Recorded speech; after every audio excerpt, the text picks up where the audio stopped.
Are we live?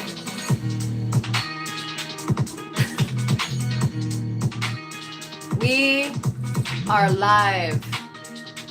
It's been so long. I've missed everybody. You guys out there? It's been so long. I've missed everybody. Hey, Greg. Oh, and Allison. Thanks for coming, you guys. It's so good to be here. Sonia. Hey there. Afya Raka is in the house. Good to see you guys. It's been ages. Where have you guys all been? Or where have I been? I think we're about to find out, huh?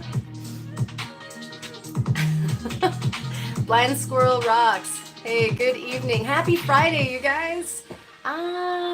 Ken is in the house. Oh, I missed you too, Allison. I have a lot to catch up on. You guys have all been out doing summer rock hounding. I wasn't the only one out there digging around in the dirt and having fun with the pebbles and communing with the boulders and all the things. Jim, hey, thanks for coming. Jim is in the house. Sonia, you couldn't be more accurate about welcome back to the world. I mean, I feel like I saw some of the world, but at the same time, definitely took a break from the internet world, and it has been a really weird re-entry. So it's good to be back, and it's so good to see you guys, and it'll be fun hanging out and hearing what you guys your feedback from your trips. I've been trying to hit some lives today and checking what other people have been up to, and it's good. It is good out there in the world for sure. And we did that little poll on YouTube to find out what it is that we should do tonight, and y'all couldn't decide. Although we did have a majority of folks wanting to see some rocks, and so communing with the boulders, you know it. So we got some rocks. I have a small smattering of what we collected. Hey, Tyler's in the house. Ooh, Herkimer boy. I definitely can't wait to see your spoils. You and Chris and Greg, I know you guys have been up to some crystal huntings, and that should be really fun to see what you guys came up with. So yeah, the rocks won. I think it was like 59% in the end. And then, of course, there were the contingency of folks that wanted to do the fossils, both the plants and the fossil fish. And so we'll be doing a little bit of that too. I figured I'd just parse it by the percentages. And we'll see who hangs on. We'll start off with the rocks, of course. Yeah, the Herc boys. I like it. Tyler in the sky with diamonds. And Tyler says it was epic, and that's lovely. I think that we need to retool the song so that it is accurate. It's now Tyler in the sky with diamonds. Hey, Annie. Bonjour, Madame Annie. I hope I did that right. So, you guys probably noticed that I was a little scarce for a couple of weeks, and some of you knew that I was slipping out. Although I don't advertise it, I don't want to come back to somebody living in my house. Hey, it's Kyle. Kyle's in the house as well. He's ready for the 10-hour show. Yeah. Better send out Gilligan and Skipper. We might be in for a 3-hour tour. Who knows? Herc boys, where's Day Dallas? Greg's in the house, and I know he was showing off some of his spoils while he was getting his oil change, and dang, like big old fistful of Herc-ness. I have a fistful of Hercs and a few Hercs more. Yeah, so we got gone. Buckling up for 10 hours. Yeehaw! Yeah, yee. And all that.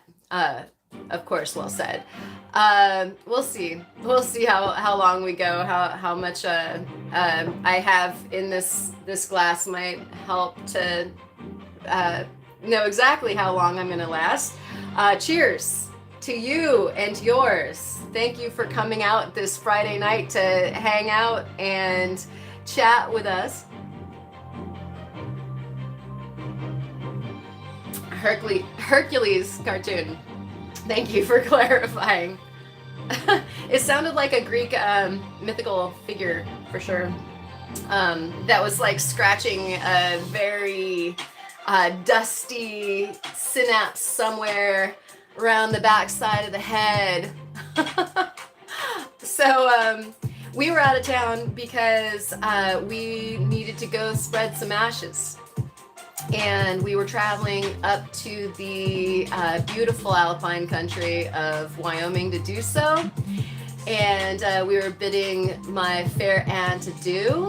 And she was quite a spitfire, hung out in the Haight-Ashbury back in the day and was full of poetry stories and interesting stuff. And so she never attended funerals, so we kind of didn't do one for her.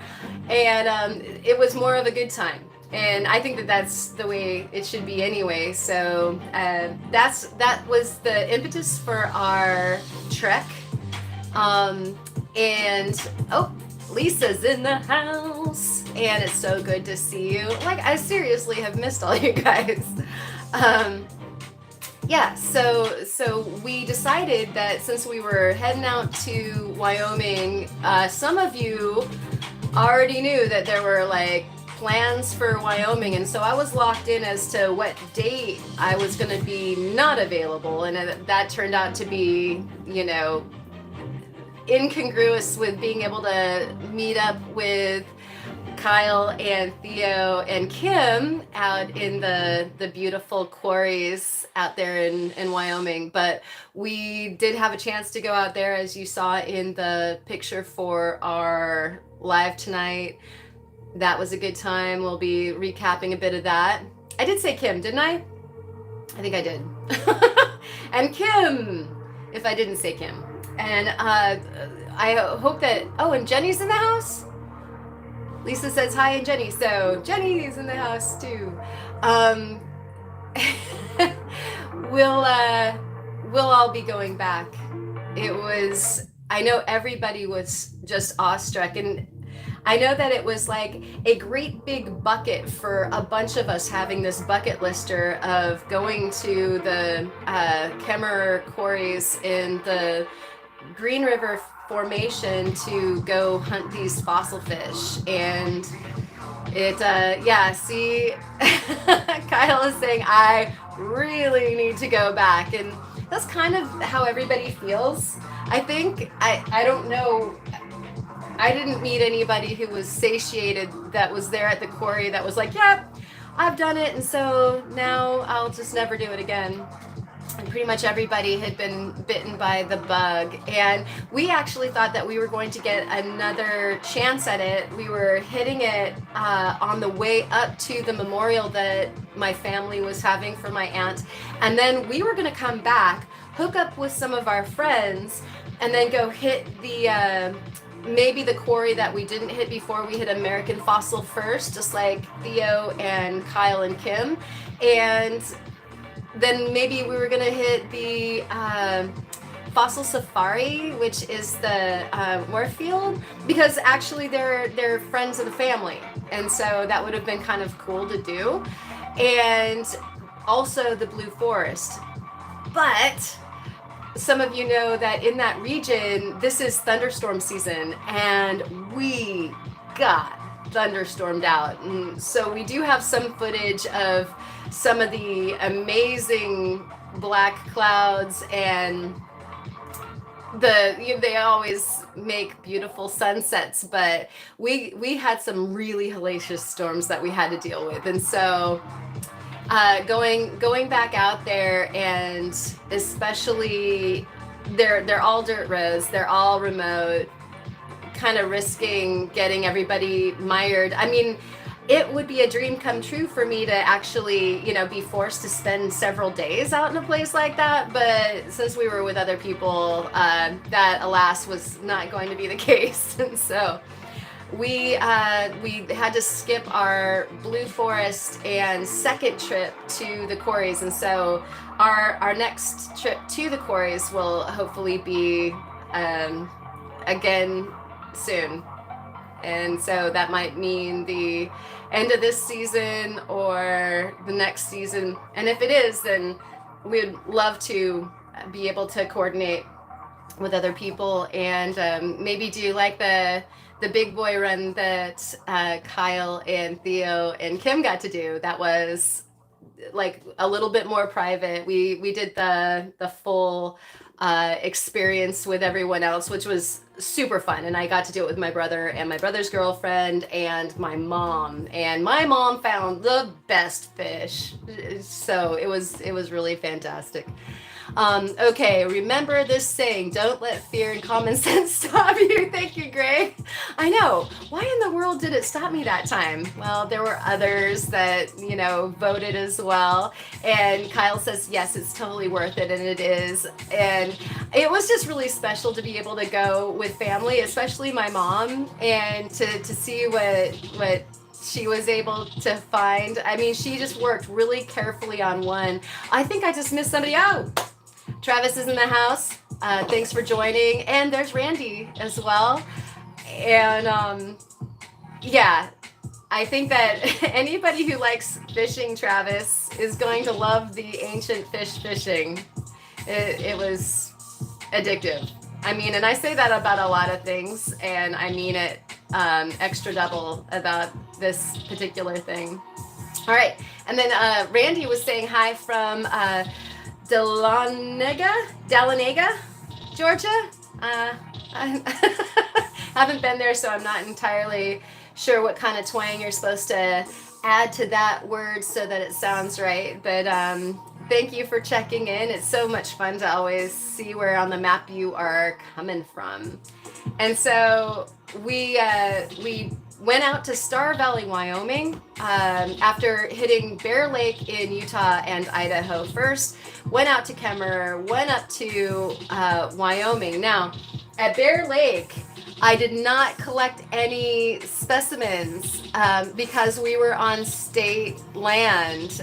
One part of it was Utah state land and the other part of it was Idaho state land. There were like some killer fossils. Let's see, Ken says to Kyle and Karen, Travis, and Greg, thank you again for helping me make Lisa so very happy. You are all amazing. You know what, Ken, thank you. You are amazing. And Lisa totally deserves everything that she got. And so thank you for making that happen, Ken. That was very, very special. And Kirk Hauer is in the house. And it sounds like you just got back from Idaho, so did I. So funny, there's a possibility that we cross paths at some point. And oh, Lisa, yeah, you totally deserved it. And we'll just all take a moment to wipe back the tears of happiness. I love this community for all the giving that it does for each other. And okay, so Kyle says that he got a couple of specimens from Bear Lake. I had no idea what lake it was until I got back. It was a pit stop on the way home. Yeah, I mean, Lisa, stop it. So yeah, I just I loved Bear Lake, and it was gorgeous, and it was like, I think the water was something like 70 some odd degrees. I mean, it was amazing. And it's calcium carbonate, and so the actual water is this turquoise blue that is unreal. It looks like the Caribbean, and so that was cool. There were some beautiful fossils there. I'll have an upcoming video on the fossils, but I can't show you any right now because I didn't take any. I just took beautiful pictures. They had neat pudding stones and some other things. And I didn't mean to out you, Kyle. I didn't know. that's where your stuff was from. But when you don't know, you don't know. Like next time we blow through there, we could put them back, right, Kyle? Awesome. Okay, and so we hit the Bear Lake, we hit Kemmerer, and then we jammed up to Star Valley, and then we split from there after all the fun of the family, and we headed out to the Sawtooth Mountains. If you've been in Idaho, and oh wait, I skipped the Craters of the Moon. Yeah, COTM, as Nick Zentner so loves to call him, and put an F in there if you before the M, if you want to really nick it up. And so that was a real treat. So of course there's going to be a video on that. Again, I didn't take any material from there because again, that's like a totally protected area. But I mean, we've got a lot of lava and tuff around here, so didn't really need to take any samples from there, but pictures, and the landscape was amazing. I don't know how many of you, have you been out to Craters of the Moon? Seems like Idaho is kind of a sleeper of a state, but it put up a show, because then after Craters of the Moon, there was the Sawtooth Range, and that was drop dead gorgeous. And we were staying on BLM along the Piatt River, and Kyle is checking in. It was literally a rest stop for Kyle, and he didn't know. And yeah, I like, who knows, there might be portions of the lake that you could collect from that you might have stopped on. So we were just staying at places that were state affiliated, but I'm sure that the whole lake isn't owned by one state or the other. And Ken is so right about Idaho having some incredible minerals. I mean, it's the gem state, but I think that it's easy to take that for, you know, maybe like an advertising ploy. I know you've been out there. It's really, really incredible. And I like what Greg just had to say. Isn't that just the way that it works? Kyle just stopped for a break, and bam, there's a crazy specimen. Yeah, Craters of the Moon. Craters of the F Moon for Zent nerds, as far as Randy just put it out there again. Let's see, Lisa has been through Idaho many times, and she never once even stopped for more than gas. I could totally hear that. I think that all the times that my family had moved through Idaho before, when visiting the family home up in Wyoming, that's exactly what we did. You know, if like the kids had to get out and play and, you know, eat bologna sandwiches, there was that. But like, it wasn't necessarily something to stop for. And Lisa was on her way to Colorado, and you know, you take it for granted, especially if you're going through areas like the Boise area and like Pocatello, Blackfoot area. But boy, I mean, you know, it exchanges in between some pretty neat places like the hot springs.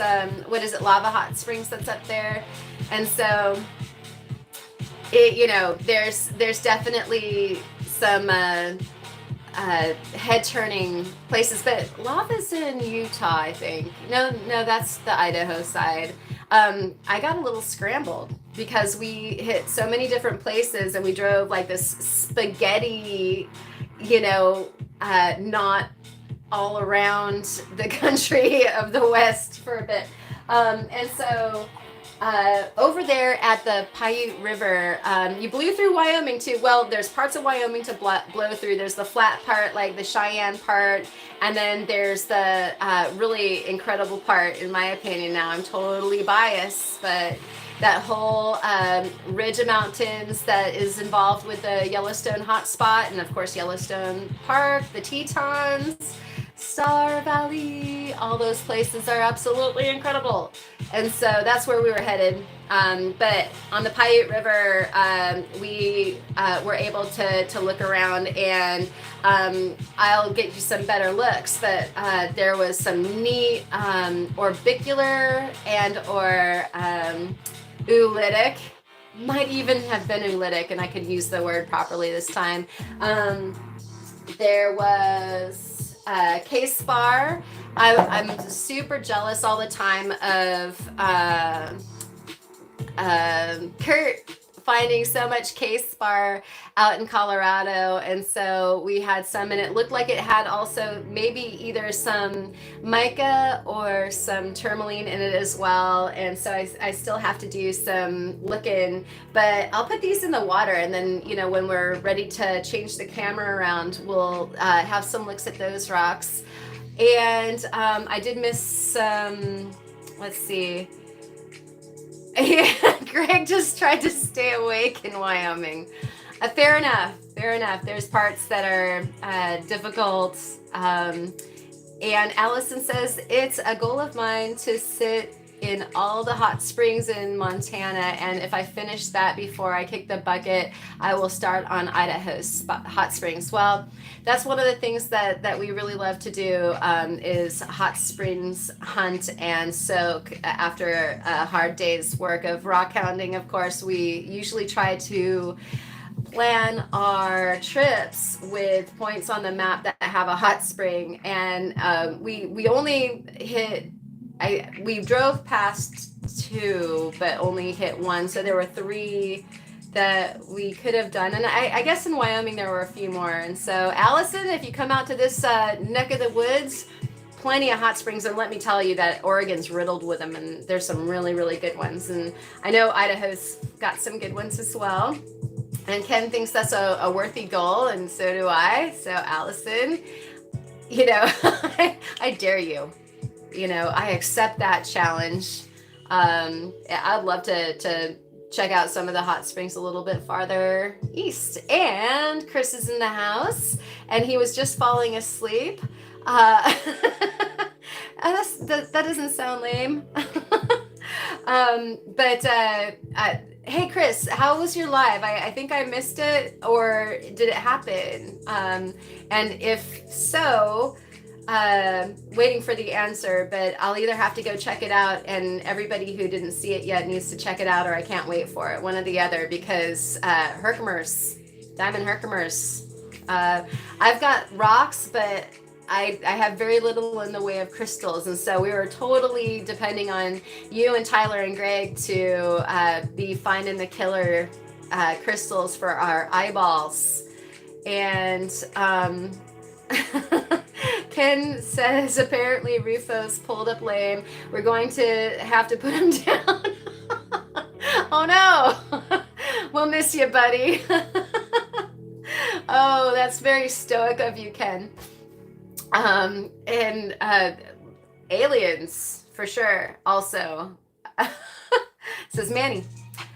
Okay, so I'm gonna cheers again.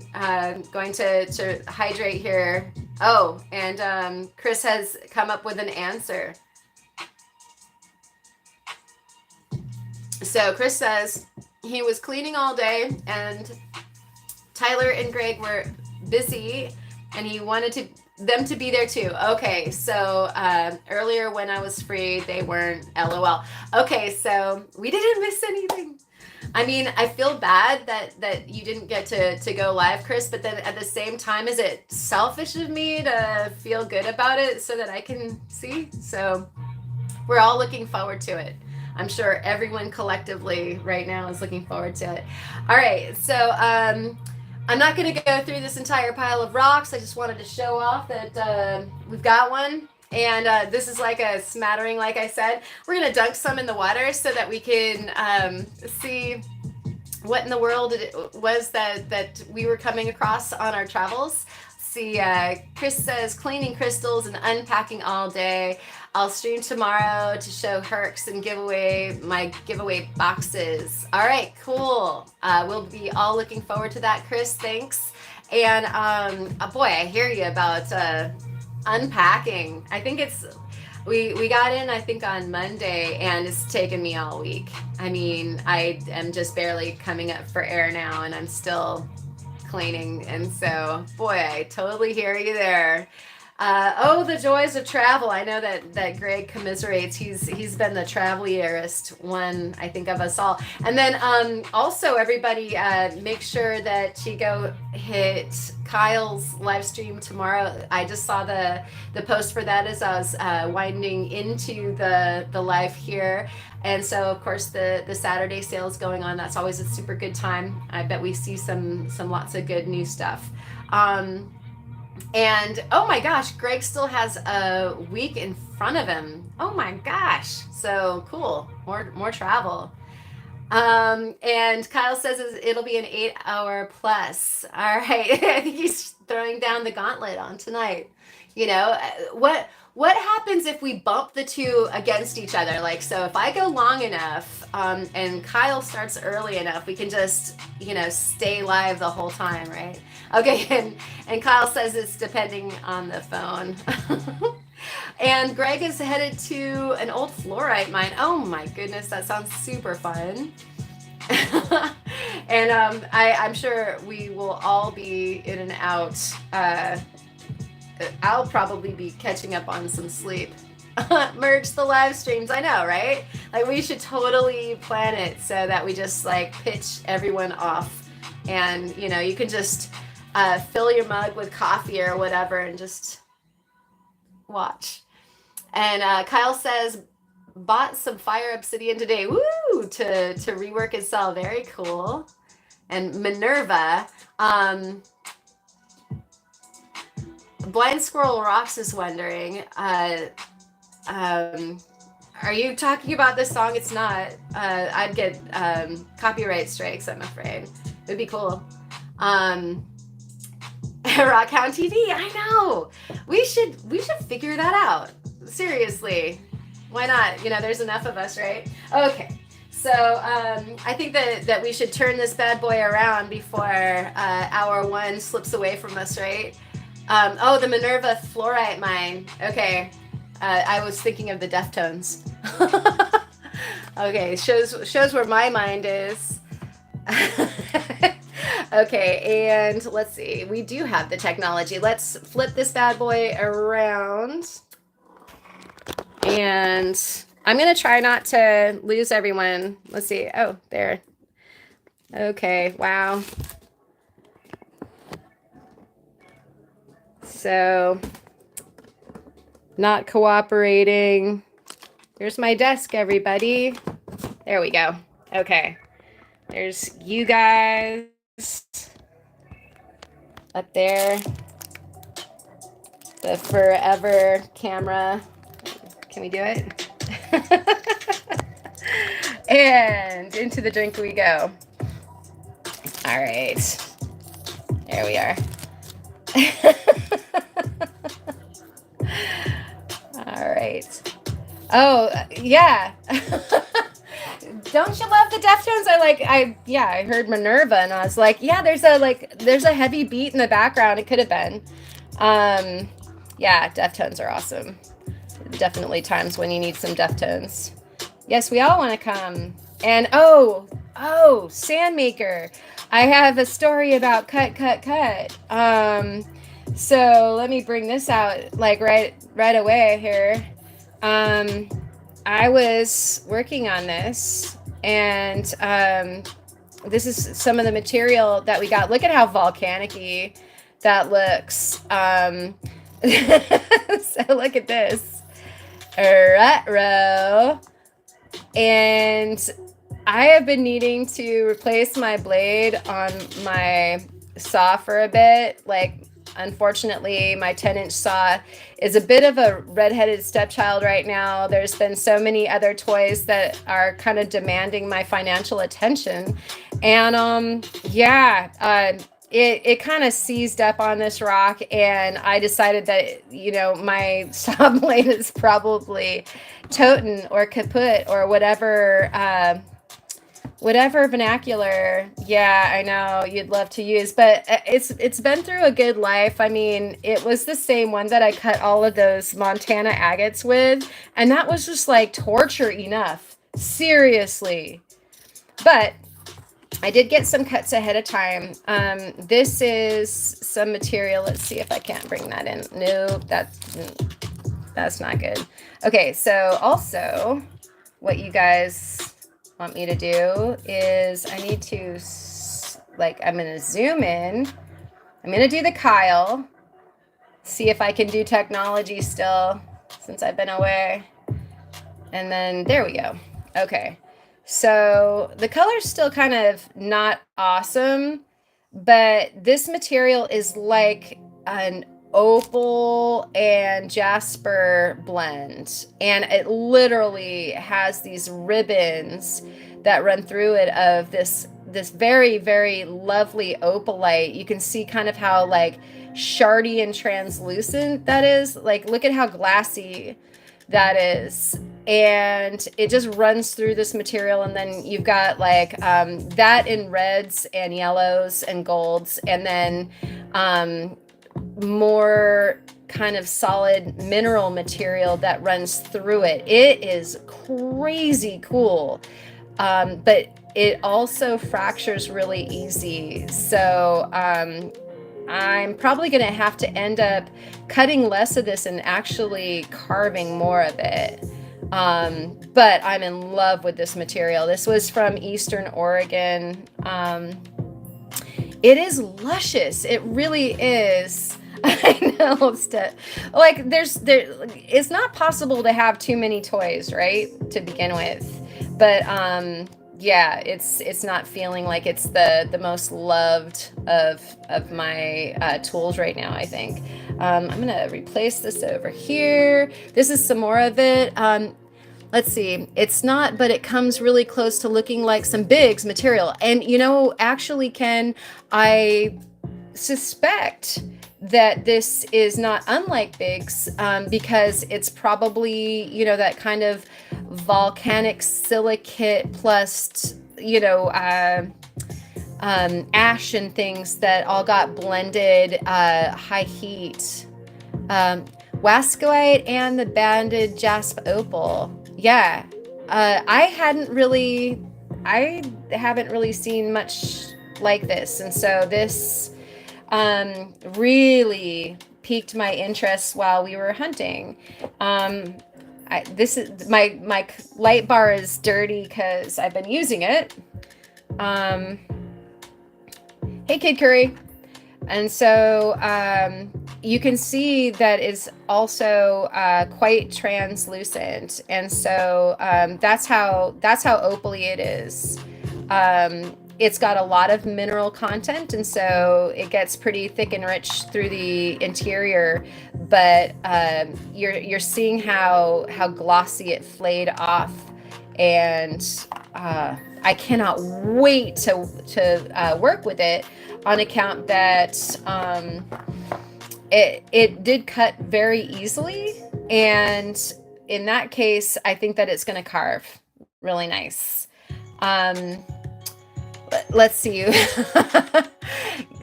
GAS, gear acquisition syndrome. Need more tools, right? Yeah, just when you think you're all caught up, you know, one of your kids needs braces, or in this case, we need to replace a saw blade. I almost feel like I should be going in order of things. I skipped all the way to Eastern Oregon, which was at the end of our trip, but I was trying to talk about the material from the Paiute River in Idaho. And this is some cave spar. So the aluminum feldspar, and it's got like some beautiful pink to it. It's looking kind of yellow in this lighting. And then there's these inclusions, which I believe are tourmaline, but I'm gonna need to get them like under the microscope, check out the crystalline structure. And then, of course, big globulars of some massive quartz, like some milky style quartz that runs through it as well. This stuff was flipping everywhere. If you saw my short that I put up on YouTube, there's a shot of the river and a big cliffside kind of coming up out of the river. And those were like just all this case spar. It was just phenomenal. Really, really beautiful. We went to some places where it like the places were literally built of gems. And we were just beyond impressed. Let me fill this up so that we've got stuff to look at. And, you know, I've been out in a car too long. I've forgotten my job. Load it up. You have to cut it. Yeah. There's going to be plenty of cutting. I just need to order a couple more saw blades from High Tech, because not just me, but our friends that we were traveling with, they just got some amazing material. So I'm going to be needing to big time cut. Okay, so here's this guy. Just bought something myself that I won't be using right away. I know, Kyle, and I'm not going to say anything because it's your secret, but oh my goodness, what a cool acquisition did Kyle just get. I'm like just having to bite my tongue not to let any cats out of bags. So you can see this is some more of the material from there, and there's like these wonderful pink patches. And so I think that the case spar is, you know, getting busy with some of the other minerals. And we have these like wonderful orbiculars at the very least, and oolitics.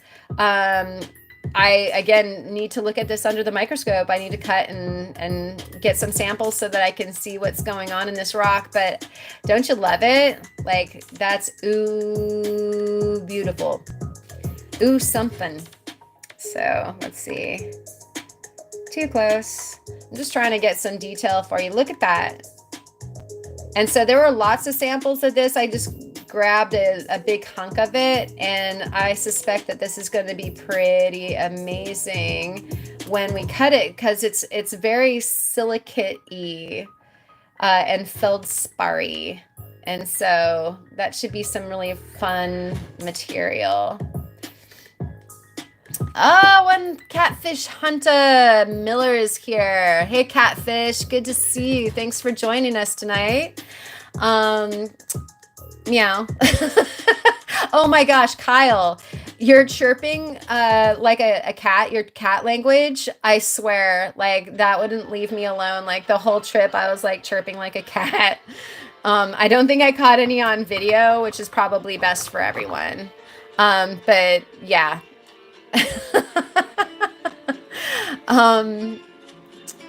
Yeah, you gotta like the oolies for sure. Here's another piece of that.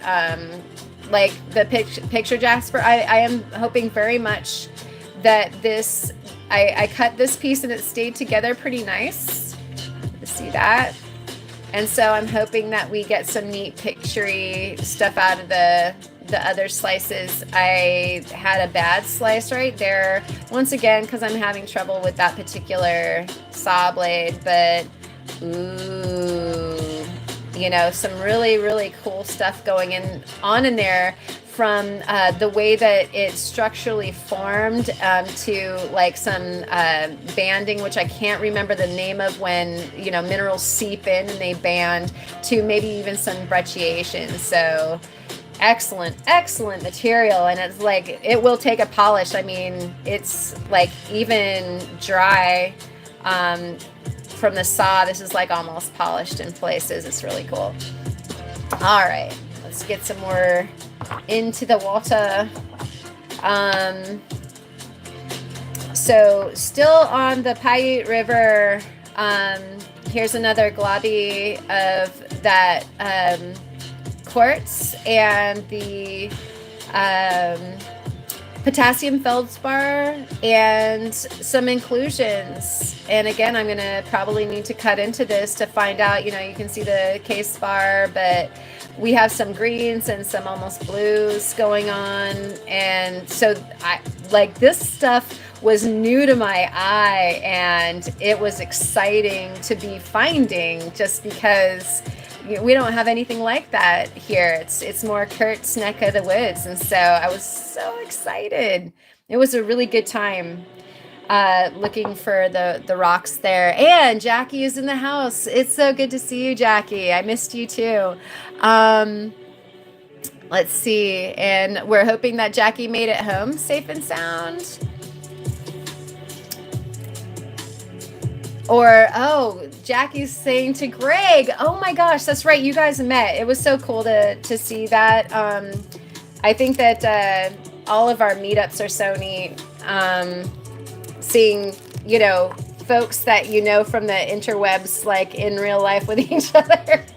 That was kind of part of the fun of watching Kim and Theo and Kyle with both the podcast and the videos that have been produced from Kemmerer. This is like such a blast to see you guys hanging out together. And I'm sure that Jackie and Greg had a super good time.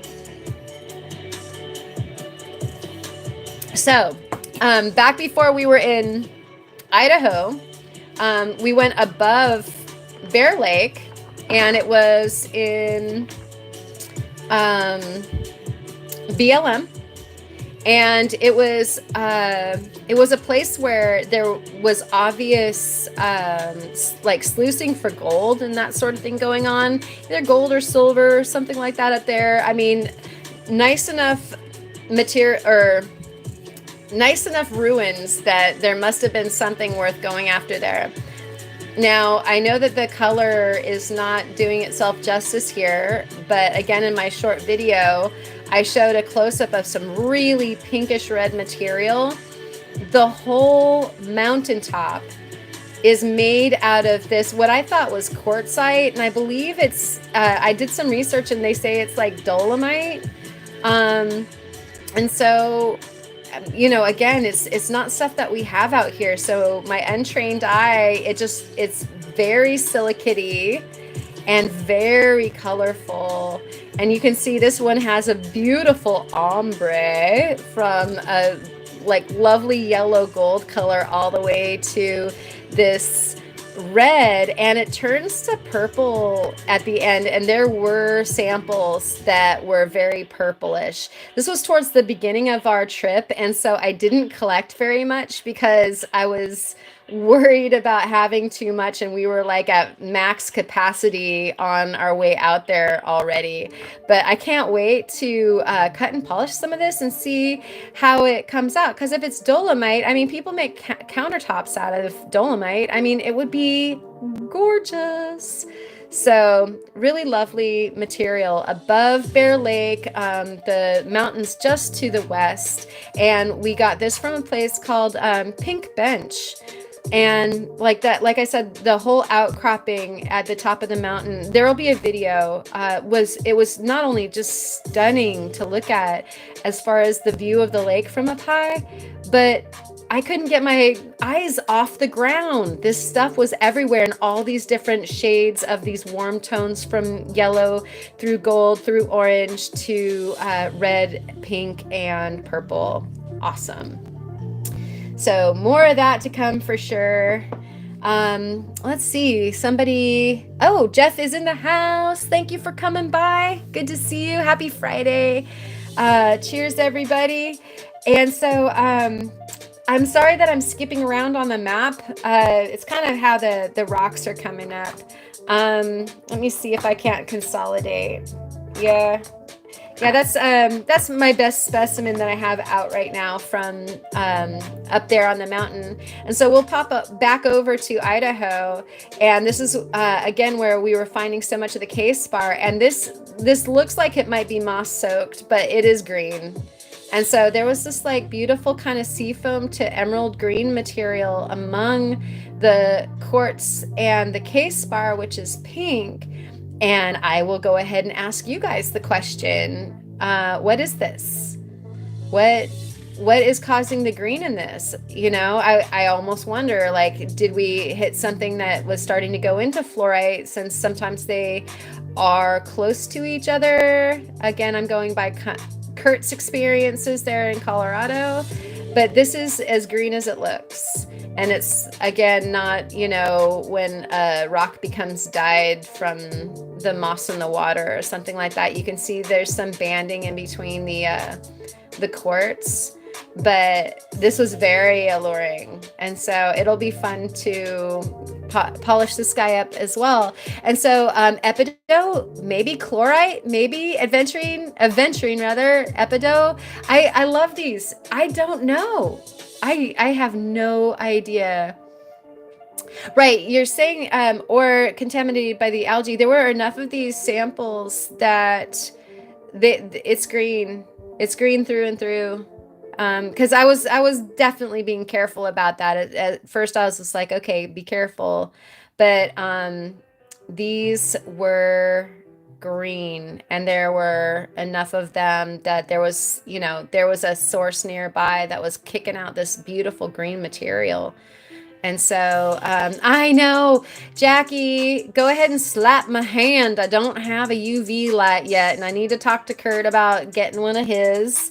I feel bad, but yeah, I've been traveling and doing stuff. Oh man, you guys, can I do words of wisdom right now? Be careful about bugs. Okay, so really quick, let's see. Karen now needs an XRF to acquire. Yes, penicillin. Um, oh, when forming, I see what you're saying, Lisa. Sorry, my bad. If it's coarse, aventurine is the most likely. Now, if only someone had a UV light. I know I'm getting like just hate. You can see it is different from the quartz, which isn't green, so it's a green rock. Yeah. I'll shine my UV on the computer screen. Thank you, Blind Squirrel Rocks. I feel bad. Like 35 or 40 bucks on Amazon. You can get one in 2 days. I know. Let me just catch up. I mean, I do have a UV light somewhere in here, but it's really small. I don't think it would do it. Hey, Al. Good to see you. Somebody snuck in. Yeah. And so at any rate, we'll be playing with this more. I probably shouldn't bring it back out until I have a UV light, right? Or else everybody's gonna like boo. Okay, and so really, really cool materials from the Piatt River, and we will be making a video about these guys. So pretty and so river tumbled. It was so much fun to be there. And let's see, we did go to the Oahe. And so there was like, this is probably a thunder egg that the rhyolite was worn off of. And so we just have the agate jaspery goodness on the inside. It's really hard to see with the lighting, but this is red purple globtularity with some windows that show that there's some agate goodness inside there, and probably some jasper too. I meant to get to cutting this, and then this happened, and so I didn't. And so right, like, okay, so what was that, 30 or 40 bucks on Amazon? I have to get the saw first. And that's like, I think it's... Oh my gosh, Kyle, thank you. You guys make me laugh. Yeah, I totally know. And thank you so much, Kyle. That will go towards the UV light, I promise. So got to get the UV light and the saw blade, but they're both not that expensive. And so thank you, Kyle. I appreciate that so much. yeah, each of them is right around the same price range. And so I'll like, we just were on a trip, so I'll catch up from that and then I will spend that money, I promise. Um, let's see. Ken, I took Greg's into my bathroom. It was good. Wow, Jackie was taking the UV light into the bathroom and it turned out okay. Right on. Okay, so this is some more of the Oahe material. Look at how swirly that jasper is. So I was also really looking forward to cutting that. Look at all the swirls. I found that to be really unusual. And so I don't oftentimes, I'm not a Jasper hater, but I'm not a Jasper hunter per se. And I picked this up knowing that it was Jasper just because look at all those swirls. I mean, that's going to be spectacular. So Oahe, shoot, it has it going on. And little Oahe the pup got to go to his namesake for the very, very first time on this trip. And so that was like a nice celebration to show him around where his name was inspired by. Look at those ribbons. It's going to be so fun to cut. I mean, it's going to be hard, I'm imagining. And so I can't wait to have a new saw blade, but pretty. All right. So Jackie was curious because her UV light is also a $3 junkie one. I think mine is a little bit better than that, but yeah. That is a daring woman, isn't it? Very, very daring, Jackie. Good on you for wanting to dare that.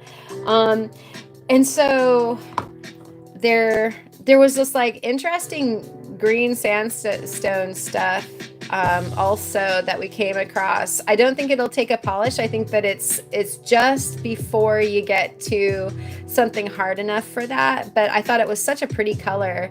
And once that I've got it wet, it's kind of too dark to see. But like it's just green. It's kind of like Jared Cliffwalker's green stuff. So I thought that was interesting. So I grabbed a sample to see if I could play with that and see what it was.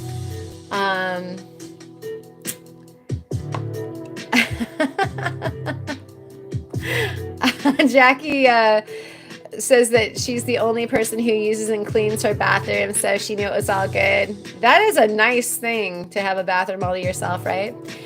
Did he do the howling Oahe strut? You know he did. He's got quite the strut, and he's got quite the howl too. So, indeed, a little bit more near Oahe material. That is green, and that is kind of almost like an orangey mossing with some quartz druzy in the middle. Thank you. Yes. We don't do a bunch of green, and so I was super excited by this green jasper quartzy. Feels like kind of jasp agate kind of stuff. Really, really exciting. Get that damn saw fixed, right? I've got some rhyolite to dunk. I'm not gonna prolong this too much because I did want to get to a couple of the fossils, but rhyolite is dynamite, so can't skip that. Let's see. Yeah, Ken, I like that little piece too. I'm pretty sure that'll take a polish. The green stuff, I'm not sure, Kyle, but that piece of this guy will definitely take a polish. So pretty. And Jackie says, "Oh, Karen, you said something about ancient sand or something at one point. I found a rock that looks like compacted red sand, but it is definitely a rock." Yeah, that's how we get not only sandstone, but farther on down the pressure line. That's how we get the quartzite. Was just the sandstone that's been heated and compacted, distressed until you get there. And so, yeah, super, super cool. All right. You know how I love rhyolite. And so here we go on this. So there's like White to blue quartz and agate postures. They are posturing nicely. Little pockets or these bot caves.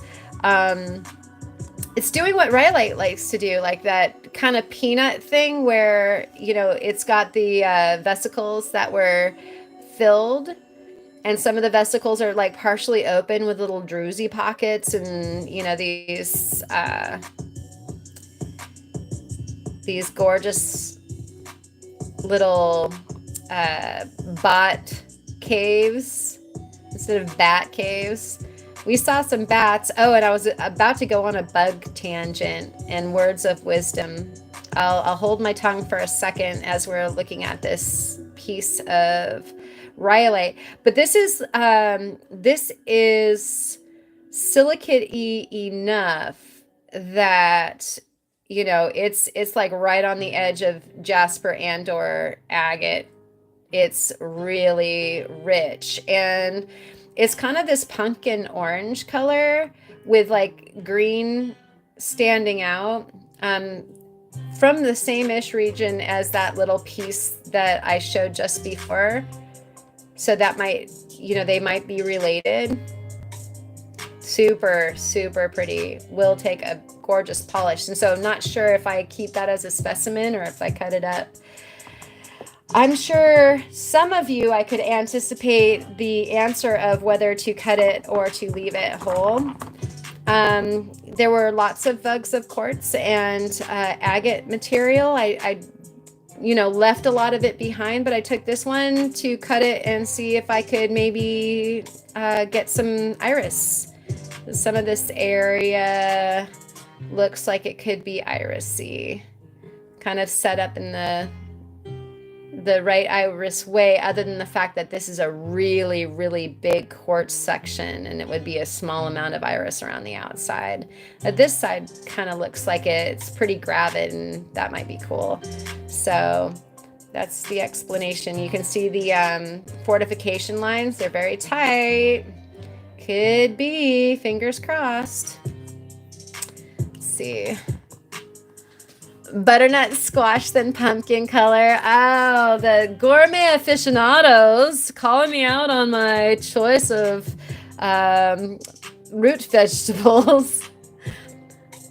Or I guess they're not root vegetables. What are they? They're squash. I do need a saw for that. Yep. I could maybe throw it on the 20 inch. They're a gourd. They're gorgeous. Yeah, thank you. Thank you, everyone. Clarifying my vegetables. Hydrating. Okay, and so saving a couple of these guys for towards the end of the minerals. Like what even? Again, we don't have a whole lot of green going on in Oregon, although you've been like turned on to our beautiful Hampton colors and stuff like that. But this is like outrageously beautifully green material. I was pretty excited to stumble upon. And again, in the Oahe area, and that's Oregon. So we're close enough that we're going to be checking this location out some more, because that's beautiful. And it almost looks like it wants to be picture-y, and you can see how sharp it is. So that's some pretty high quality material there. Very pretty.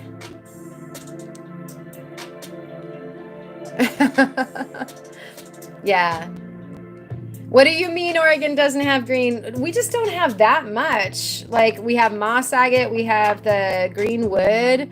I'm trying to think of what else we've got that's green. Just not a whole lot. In that area also, there's plenty of white material. If you think about Graveyard Point and all of the plume agates there, this is a white agate with some white pluming and pink pluming going through it. And there's even fort lines and that sort of thing. So, banding. pretty cool. I can't wait to cut that one too. It's kind of funny. A lot of people don't get all excited about the white material until you cab it. And colors are nice, but white goes with everything. And when you make jewelry out of the white pieces, a lot of times they are just incredible, especially if you put them with something that's colored to set it off. And let's see, whole stars full of it. That's funny. Yes, Oregon definitely does have moss algae. We ran into so much algae because we were trying to hit lots of lakes on our tour, and boy, there were a lot of that whole dangerous algae thing that they warn you against. We did need to be careful.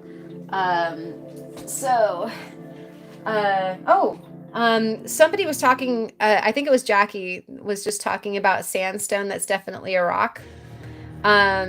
This was from Utah, and it was BLM. I had to take some because this is probably what you were just talking about, right? This beautiful sandstone. This particular color, it's like rust and pink, just really, really pretty colors. And it had some very neat patterns going on. So I took some samples. It's just sandstone compressed. So maybe even close to, getting close to like a quartzite style material, because it's pretty darn hard. And here's a piece that I thought was really interesting. Can you see the shine? So I'm trying to get the light to show that there is a face on this that had its own cleavage. And so once it hit the pressure, I believe, like, it would be really handy to have Patrick here right now. Yeah, kind of like Utah Wonderstone, but I believe this is created in a different way than the Wonderstone is. Let's see, where did white stones after Labor Day. Yeah, just no belts and shoes or pants, I think, is another one. Sandstone is pretty much the Alberta provincial stone. Very cool. Yeah.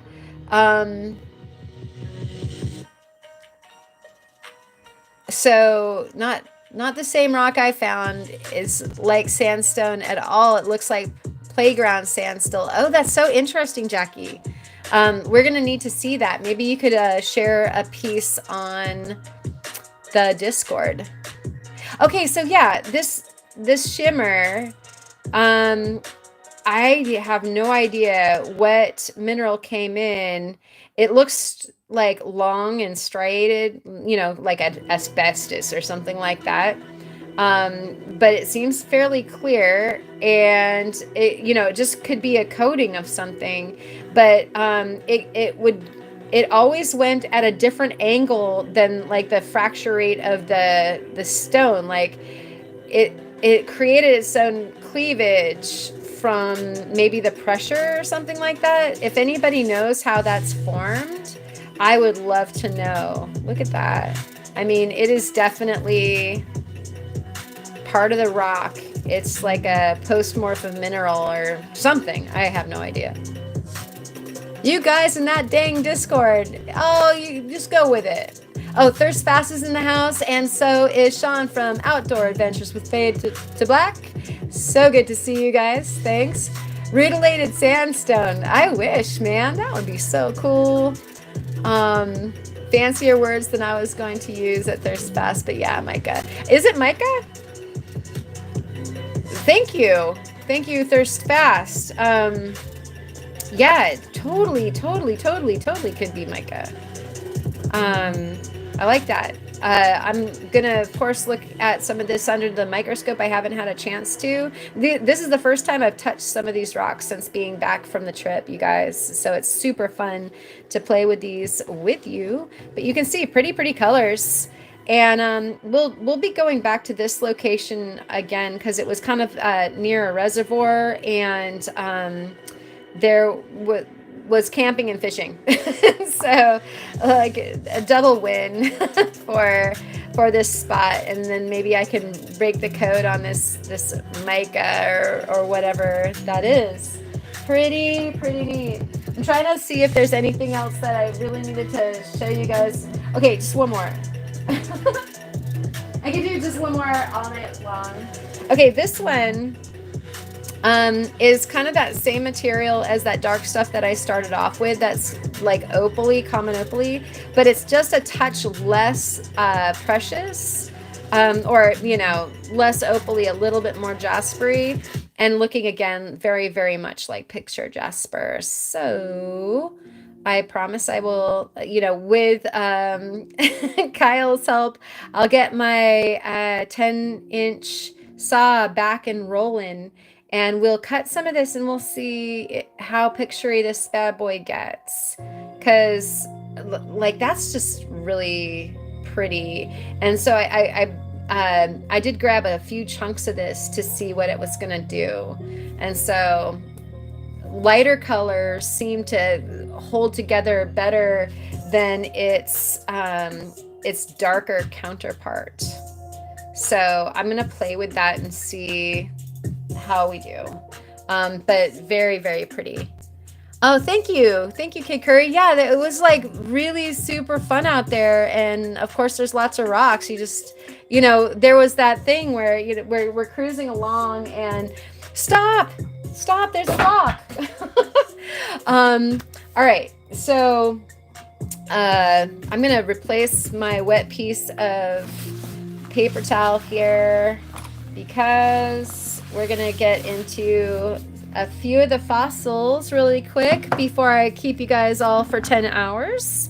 Thank you for hanging out this long. You've survived. Oh, where did I put my paper towels? I've hidden them from myself. Oh, here we go. Okay, so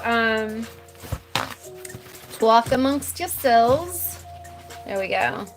Yeah, it so looks like picture jasper in like to a degree that it's frighteningly maybe that just in a different location, but I think that the structure is going to be pretty darn similar. So you guys saw fish fossils from Theo and Kyle and Kim already. I don't know if Kim has done her video yet or not. But these are a couple of the ones, of many that we got from Kemmerer. I will be having a video coming up soon as far as the finding, and you guys, taking them out of the tote was like, my heart stopped because I had to package them all up. I don't know how Kyle did, but I did have breakage. I mean, we had I don't know, at least hundreds of miles, if not, approaching 1,000 miles to go, going up to Wyoming, and then all of our spaghetti stringing all over, like kind of off-road and stuff like that. It was tragic opening up my bins. And so, here's some pretty shrapnel, although this pretty shrapnel was while we were finding it was doing this stuff. And so I just grabbed this one. It was from the very beginning, but it had like these, look at those verts. Look at how delicious those are. I mean, they're so in 3D that I thought, I'm just gonna grab some specimens that, they're already pre-prepped. It was just hanging out in the quarry. There's a lot of broken material that people don't want. Because they're looking for the full fish. And this little guy was like, oh, just take me home. And so, let's see, I'm catching up. Thank you, Jackie. I'm glad that you don't mind if I keep you forever. And Kyle says that his biggest break was his stingray print. Oh no, on the way out of the mine. I'm sorry. But that's super cool that you got one. I mean, that's what the CA and the paleo bond and all that kind of stuff is for, right? And it makes you cringe.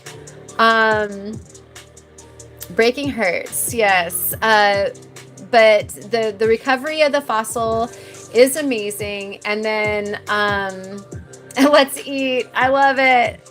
Uh, I was telling my brother because I did kind of end up with a cool find that I'll cliffhang you guys on right now.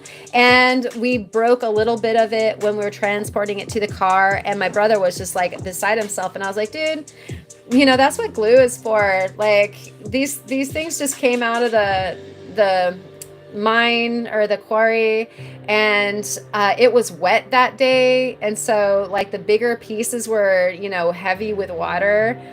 It was a little bit of a an expletive show, if you don't mind my French. This is a plate that shows the scales from fish and then some fish bones. I just thought this was really neat. And so I'm going to be taking some scrapings from this and putting it underneath the microscope. So we'll have some fun experiences with there's a lot of the scales, and there's a bunch of fossil poo that like there's coprolite like crazy. I'm pretty sure that turned up in Kyle and Theo's video. And so there we'll be looking at that under the microscope. Yay! Let's see, catching up. Hey, Ivan. Very good for you to join us. Welcome in. Happy Friday to you. Moving some of those pieces is like moving a soaked graham cracker is exactly what it felt like, Kyle. You put into words so poetically exactly the feelings. It was so sketchy. I just was dying, and it was like there was almost no way to move the fossils from point one to point A to point B without breaking them. It was just sad. I love it. Thank you. Yes, thank goodness for glue for sure. Ken collects coprolites. Well, that's good to know, Ken. I might have a few fish coprolites for you. And Jackie, she says her fish fossil was mailed to her on a thin slab of wood wrapped in plastic wrap in a box of agates and thunder eggs, and it was fine. Yeah, I mean, there's definitely ways of doing it. It was probably dry when it was sent to you, which is a huge plus. And then with the amount of stuff that we had, I just couldn't make a preparation that was good, although totally feeling like I know better what I should do next time.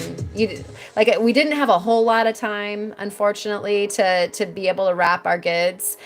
We were looking headlong into a big thunderstorm even the afternoon that we were trying to get out of there. What's the best to use for transport? Asked Kid Curry.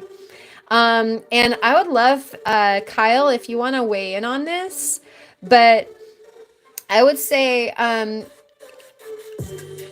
mixture of bubble wrap, and I used flattened cardboard boxes, and I probably would employ ones that were still as a box, even, to give some structure around some of the smaller pieces. It's gonna be something to work on as far as theory and practice goes. What if anybody has an answer to that question that Kid Curry just brought up, go ahead and chime in, because I by no means am an expert at this point. What I thought would be fun, this is just one of the pieces that broke, but obviously one of the things that you're looking for when you're cracking those guys is, oh, there's a fish in it. And so this was like kind of a toss away piece, but I thought, actually this is a great piece that would be fun to just crack open, and we'll see who's in there. And as it dried, because it was much more tightly stuck together when we were at the quarry and I put it in my stuff. But as it's drying, it's working itself away. And so really quick here, I'm going to catch up on the comments, and we'll open this up, and us together, we get to see for the first time since this guy was buried who he is. And if he's got a head, I don't know if he does. Okay, so let's see. Going back up the comments just a little bit here. Let's see. So Greg says that he knows the feeling, felt the same way on his trilobite tip, rubber bands, newspaper, bubble wrap for next time. And so thank you, Greg. Those all sound like good avenues of trying to protect these guys. Huge package of bubble wrap. Yep. Silica gel packs to add to your newspaper wrap if you're, oh my gosh, thirst fast. Yes. So my biggest surprise for everybody for the video, I wrapped it in a garbage bag as well as other wrapping, and it was so wet by the time we got home. And this was almost 2 weeks later, and it was like dripping wet on the inside. And so, yeah, those don't eat these that you get in the inside of your jerky. And if you buy like maki roll wrapping seaweed and that sort of thing, like, you know, those silica gel packs, the desiccants, that is such a good idea. Thank you, Thirst Fast, for that. Let's see. Jeff says coprolite is something I have a problem buying. I just can't understand how it can be confirmed to be crap, and how can something like that not just decay away? And that's a good question. I guess the explanation over there at the quarry is that you can actually get these samples of crap, and you can see the bones and scales and stuff like that in them, and they can tell which animal crapped it, which, you know, again, how do they know? But the stingray crap is sandy, and turtle crap is like a different kind of splotch. And they actually, at American Fossil, they go through an explanation with you at the very beginning, and they go over these details about like what kinds of crap even that you're supposed to be looking at, which is pretty funny. Kyle says, I'll do what Theo and Kim did next time. He wrapped everything in bubble wrap. I didn't do that and got lucky with most of the pieces, but I had a couple smaller breaks. Okay, thank you. And then I guess in that bubble wrap, since that would be non-breathing, then we'd want some of those desiccants in there with it. But it sounds like we're coming up with a pretty good scheme for next time. Let's see. And yep, what's in it? They scienced it up, says Jackie, about the crap, and it's true. I can't wait to look at some of my coprolites that we have here. There's some on almost every plate. I think that Kyle could chime in and agree with that. And so it'll be fun to look at some of that underneath the microscope. In fact, hey Kyle, weren't we gonna do like a coprolite podcast? I think we should. And let's see, Kyle says that he brought bubble wrap but didn't use it. Well, you know, Kyle, is like, for one thing, you're like sun drunk when you're done. I mean, at least we were. Like, we only did a few hours too, and I could barely put two thoughts together. And then we also just needed to skedaddle out of there so that we didn't get stuck in the thunderstorms. And so I just kind of had to like shore up everything as quick as possible. All right, let's see. Cheryl's in the house. Thank you for coming. Good to see you. Happy Friday. Yep, Tyler's right. Little bits of fossilized organic matter. Let's see. Get a package of cedar shakes from Home Depot. That is an excellent idea, Ken. And then you can go ahead and hear some of those too. Like, not only something that would be structurally protective, but also maybe leach out some of the moisture.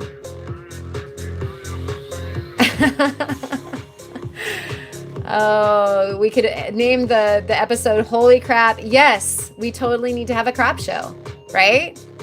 I mean, like the other term that starts with S would also apply, but I think that yeah, exactly. Kyle says that he was tired and was like, meh. Yeah, totally. Until you get home, and then you're like, oh no. And Thirst Fast says, yeah, Capri Sun drunk. Yeah, boy, that was so true. So they give you this little cheat sheet, and you get to like know, oh, like that's got that space, and so it's a Diplo. Or the ones that you find the most are the Nidias. Where's the other one? So it's kind of cool. Oh, there. And so, in addition to these things, of course, you can find the stingrays, and they found a bat that's a new species, and it was only 1.5 inches long. So you could have like something like this, and it might not be showing anything, and you could actually have a new species of a bat inside it. And so, that kind of promise absolutely blows my mind. I know that there's not a bat in here, unless I'm proven wrong as we pop this. But, usually they have you using these thin little, like shim guys. See what we got here. So nice preservation on the one side, and a lot of I know Theo used this method, and Kyle, you can tell me if you did too, that you left a lot of this stuff just closed, or I know Theo was talking about doing that, so that you could open it at home, and that way it's at least protected by the matrix material. And so, basically this kind of material just sort of preps itself, like if it cleaves like this, and you hopefully don't have as much on the negative side, and you have like everything on the positive side. But that's a full body, so it's not a Diplo. Yeah, somebody up there, Greg, is thinking Jurassic Park with the dino dung. And Greg made a good point. You need to be careful with those silica packs. You don't want to take too much moisture and crack your specimens either. So that is a totally good point as well. And Thirst Fast says, crap shoot. Yeah, totally. The life of crap, totally. Moving experience, absolutely. Blind squirrel rocks. Maybe rice instead. I can imagine like getting attacked by a bunch of birds because you've got like a car full of this delicious rice. Or maybe we just eat that with our sushi, right?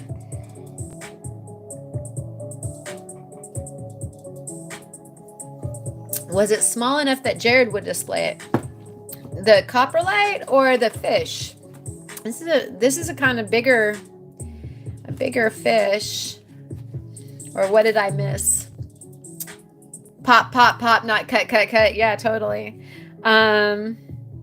So like this is just that like bit is just under like 3.5 inch, or yeah, 3.5, just over 3.5 inches. Or for those of you metric folks, like 90 millimeters, 9 centimeters. All right, talking fossilized.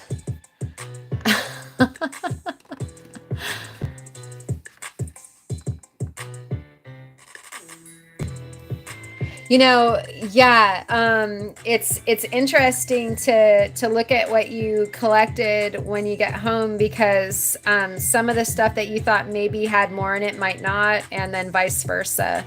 Let me show you. I'm gonna pick away at that, and I was kind of hoping that maybe we could all figure this out, and then I'll show you another one. So, looking at the bottom, you know, we might have just like a really big Nidia. Anybody else's guesses? Looking at some of the different possibilities. You can see that this one's thick-bodied at the bottom, but see the diplo is fairly common, and you see that space in the ribs. Don't think we had that. So let's show you that again. Very, very thick-bodied. Wish we had more, huh?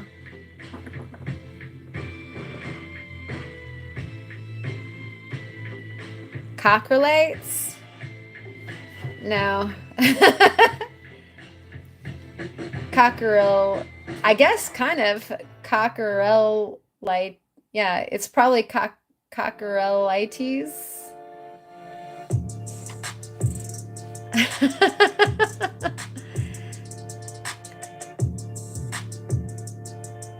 No, this is just meant to be like, if you see the size of it against my hand, they literally give this to you so that you can put it in your back pocket and you can take it out in the quarry, so that you have like a little cheat sheet. And so, I mean, you can look all these up online.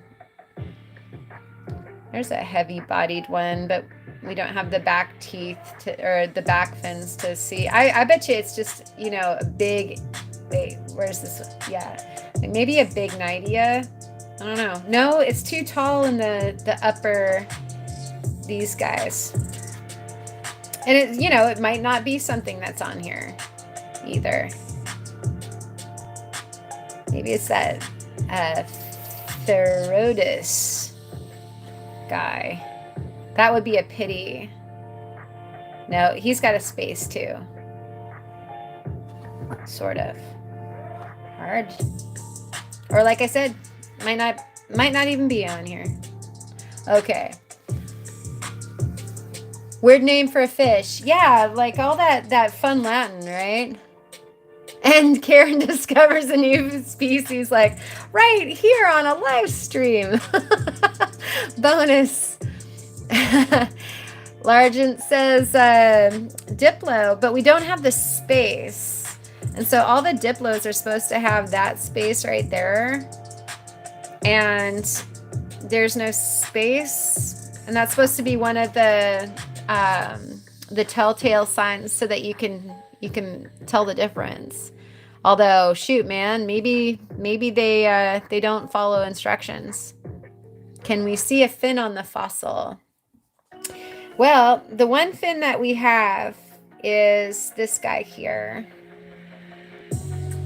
And, you know, a little bit of you can see like the back spinage right there.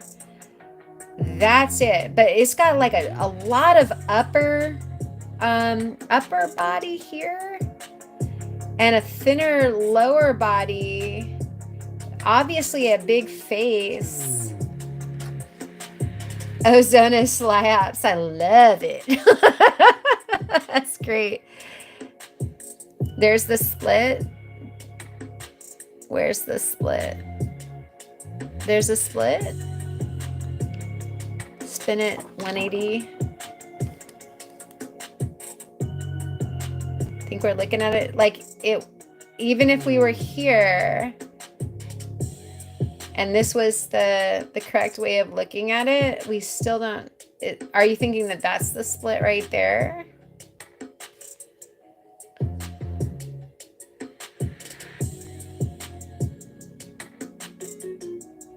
Could be. Feels upside down.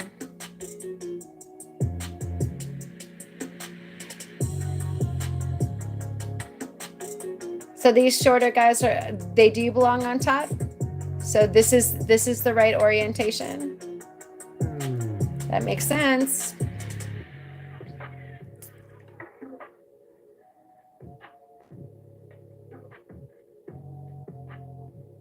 All right. Okay, so Lisa's call is correct, and this is a Diplo. Awesome. Thank you, guys. There we go. So it goes this way.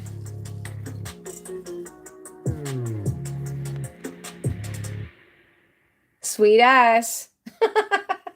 Case closed. All right. So, you guys, masters, before I go on, there was some wood.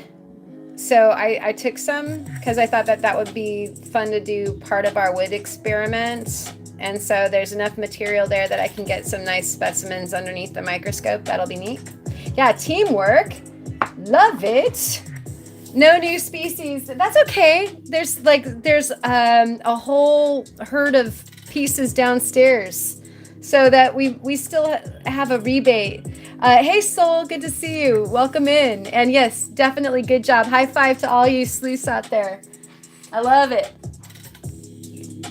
So, and this is just another little itty bitty piece that I was like, you know what? You're cute. You're a cute little piece of art. So I kept that guy. And I'm trying to get to something here. So as to show you guys. So this, unfortunately, is headless, and I believe I had the head, and I can't find it among the debris, and that makes me really sad. But you can see somebody's in there. And this is a thin plate too. But that's a lovely long spine there. And let's get this guy out. Turn it 180 degrees before we guess. Yeah, like as a tradition. So just this portion of the fish is again kind of, wait, I lost my fish. Oh, there's its tail. And so yeah, around like 80, 90 millimeters, or 8 centimeters. And so we'll be prepping this one because even though he's headless, it would be fun to see what he looks like. But this is the objective, is he's completely protected by the encasing material. And if I had not have broken this and lost his head, then that would have been a really neat specimen. And then as you start looking at the rest of the pieces, they give you the option of cutting. Let's see if I can't get you a little farther out. Sorry about that. They give you the option of cutting your pieces, and I decided to cut nothing because I figured, oh, here's a big piece of coprolite, by the way. There's your coprolite, people. Isn't it pretty? I figured, there's other stuff. And so I'll keep them. And as I go through my material, there's like a big coprolite right there or something. Look at that, how lumpy. This side, several lumps. And so this was a pretty decent little death plate. And so we know for sure we've got this guy, and then who knows, maybe we have some more stuff in there to find it. And so I didn't cut anything. I just kept everything so that I could get in there. Gonna move our Diplo. Congratulations, Lisa. Again, love it. Yeah, you guys can all come and work in the lab, and we'll just crack and figure stuff out as we go along. All right, last little guy to look at here. This one, really good preservation, and this unfortunately cracked on the way home too. Like, I had a lot of crackage. You can see some different levels where it just wants to cleave off, and I think that Kyle and Kim and Theo showed, that you're just opening these things up like a book, and they cleave off naturally a lot of times where the organic matter is. And you can see that there's another fish right there, right in there. And so, we might be able to get this guy and see who he is, because look at, like, oh, there's so much of that fish there. It's sad that it broke. But then there's more, like that could just be cut off as a little individual, and then there's all of this more to get into. And so I'm kind of excited about going after some of the material that's still left. She's got a lot of crack. Oh my gosh, this is great. Team Poop Rock. Wow, like I didn't look up at the comments for a second, and we really went south. Shades of Caddyshack, Baby Ruth, you know it. Yeah, what's in the pool? Yeah, definitely. Kyle, I'm sure you did this too. I took a lot of pieces that would have been abundantly crackable there, but I didn't crack them there. I just wanted to get them home. So that was probably part of my problem, was that I was taking these larger pieces home and they weren't terribly protected. So I'll do better next time. The older you get, the more crackage. You can't stop it. Isn't that true? All right. And so I was wondering about maybe getting a little bit into this. And so maybe we'll flake away a little bit. There's a lot of different tools that you can use to get into these guys. The air abrasion tools would probably be the best. Kyle, what are you using to get the material off of these guys? Let's see. Now what happens if you bring a piece home and crack it open and find a rare one? Are you legally obligated to return it to them? That's a great question, Ken. And I would say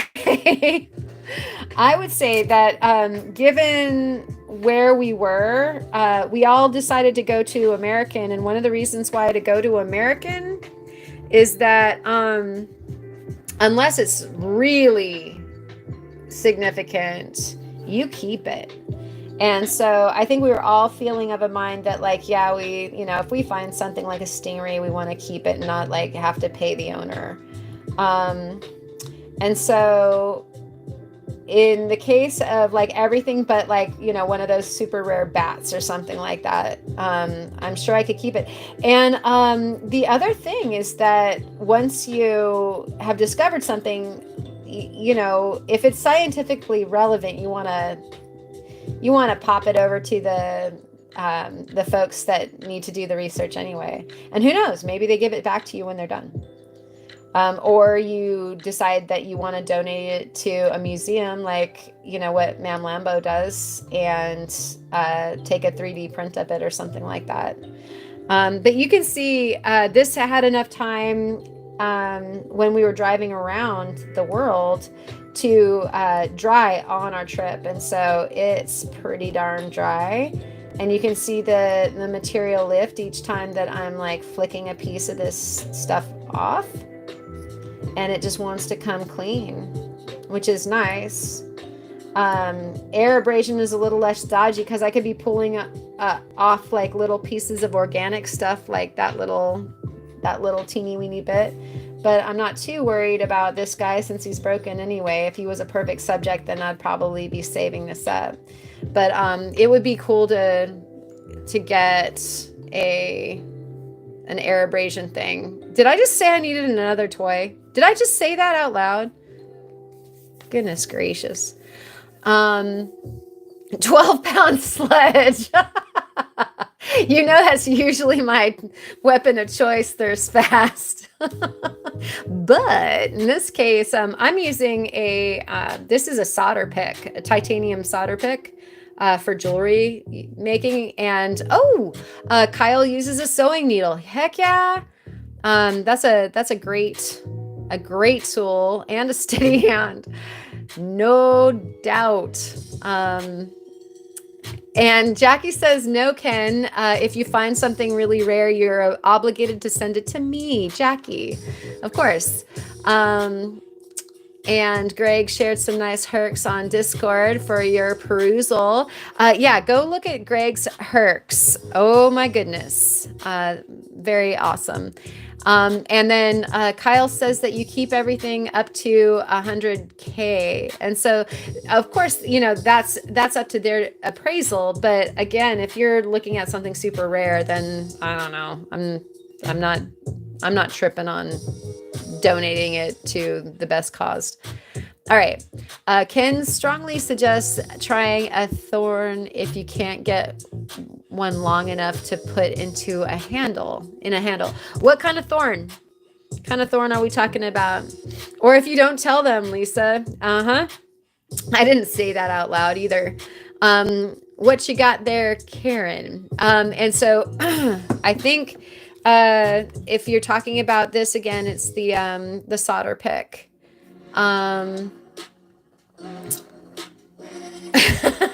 Well, I think, and I'm catching up on all the comments. Kyle was saying something about it looking easy, and I think that it really matters if you you wait for them to be super dry.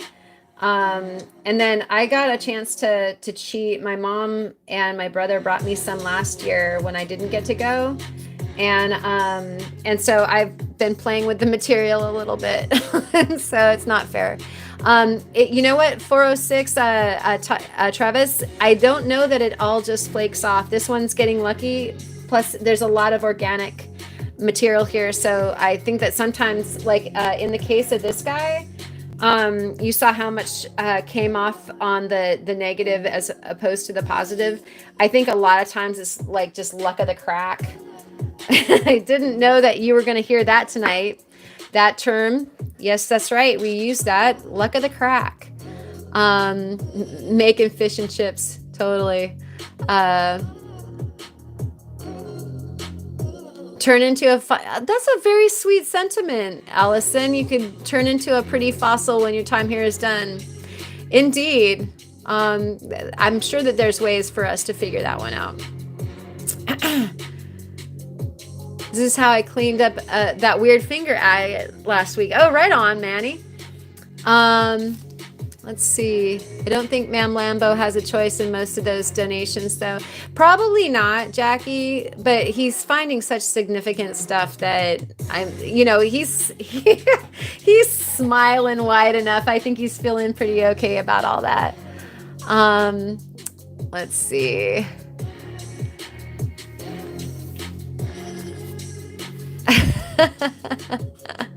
Yeah, the dad jokes abound. Gem human bone. I know, weird. Allison might be gem human bone at some point. Yeah, I think Kyle, some of them are super easy, and then others are a total pain. I totally believe that, and I'm really hoping that I have one that I'm gonna have to like completely hold my breath on and pray and have lots of glue available. And we'll see that. Jackie, I'd be proud to be made into jewelry. Allison, that's being a good sport. And Ken has seen museum preppers using ones from various shrubs. Okay, that's so interesting, Ken. They use them because they're softer than some of the material you're trying to expose. Oh, thorns. I wonder if cactus needles would be a super good choice then. I do not live in cactus land anymore, but boy, some of those, like the saguaro and prickly pear and, the various like barrel cacti have wonderful thorns. Huh. Might look into that. Oh, or a porcupine quill. Maybe a thin, like one of the smaller porcupine quills. I think I might actually have some of those. All right. I like that idea. Thank you very much, Ken. I really appreciate that.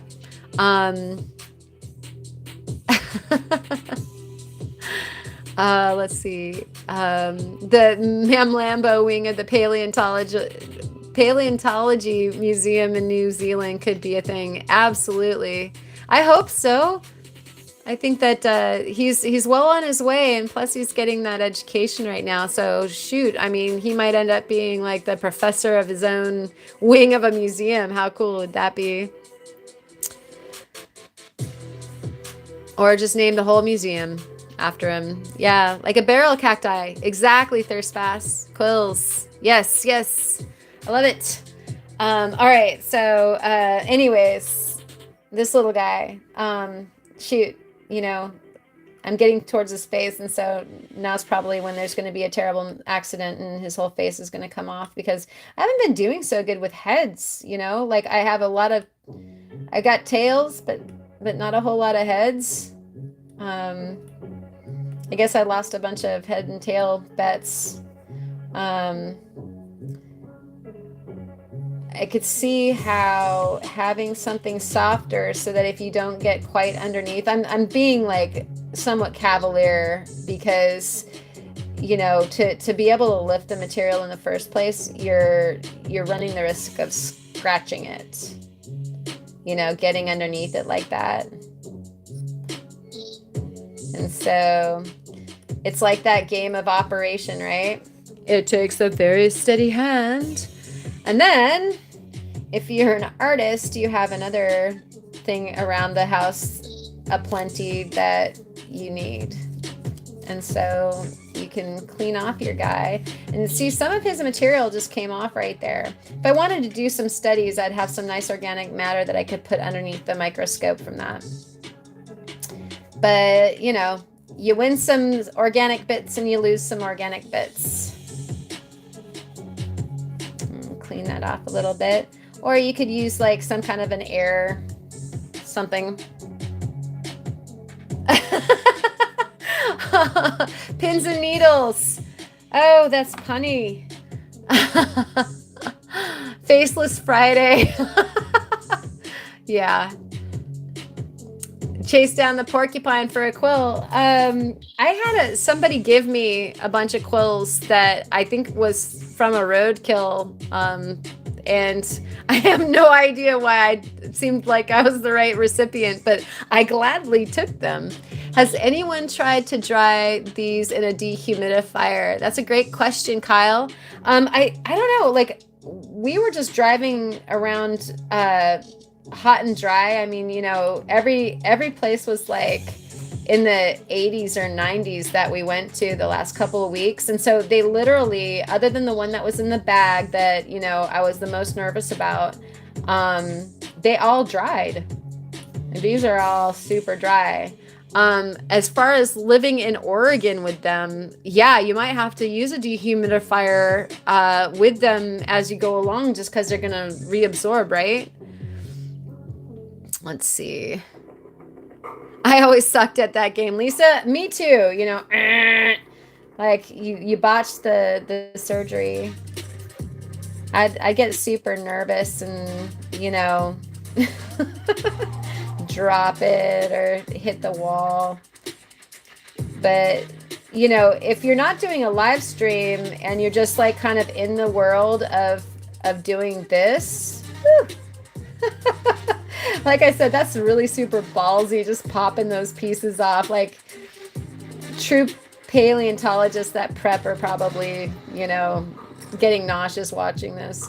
But gosh, I can't even remember the tangent that I was going down just now. We're almost to a head though. Run from the spiked bear. Yeah, spiked bears are bad. Don't hug the spiked bear. Ken said it. Yep, absolutely. You can make diamonds think that they can figure out to make gemstones from our bones. Huh. Interesting. Yeah, I've got you guys can probably already tell this is a dusty thing to do. And here I am doing it like right next to, all of my electronics, and I'm sure that they're going to be really happy about it. But this is what I do, anything I have has to be able to survive this stuff. I finally learned how to do a rhinoscopy and never lost that game again. Oh my goodness. That sounds like an interesting position to be in, to have to do that.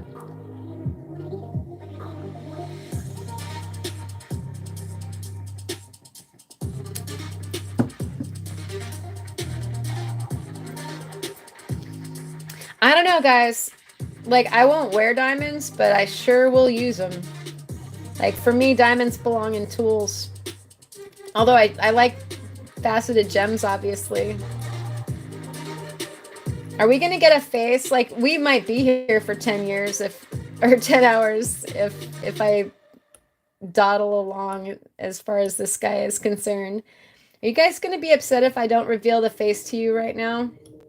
I might have to, like, go into the meditative zone and just, flick away at this guy, because then you can be really careful. I usually do this with a jeweler's loupe. I'm doing this bare-eyed right now, and I'm blind.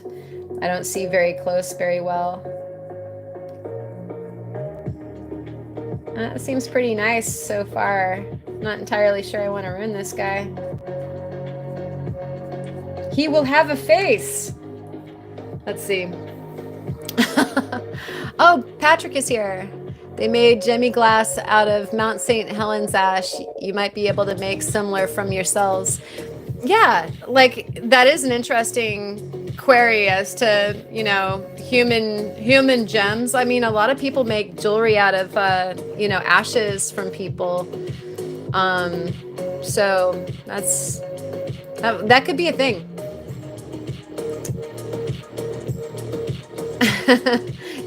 Gem bones, gem bones, gem bones.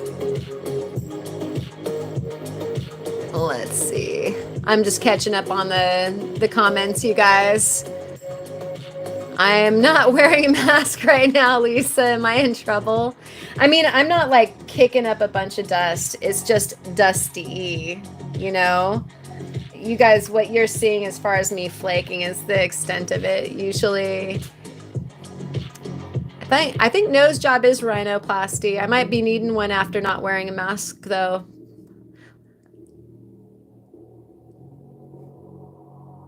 The girl that was sacrificed in the cenote, and her skeleton got got covered in calcite as the water seeped in over centuries. Did I say that right, cenote? That's interesting, Ken. Wow.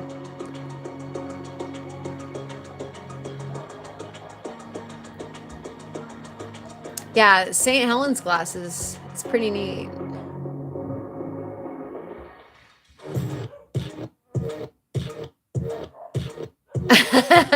Thirst Fast says, as a diamond exploration technician, I must insist that everyone continue the tradition of spending obscene amounts of money on natural diamonds, please. Okay, Thirst Fast, for you, buddy. We're still on Face on Friday. Nice.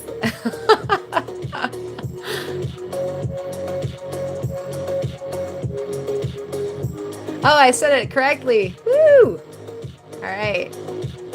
I get one right for Friday.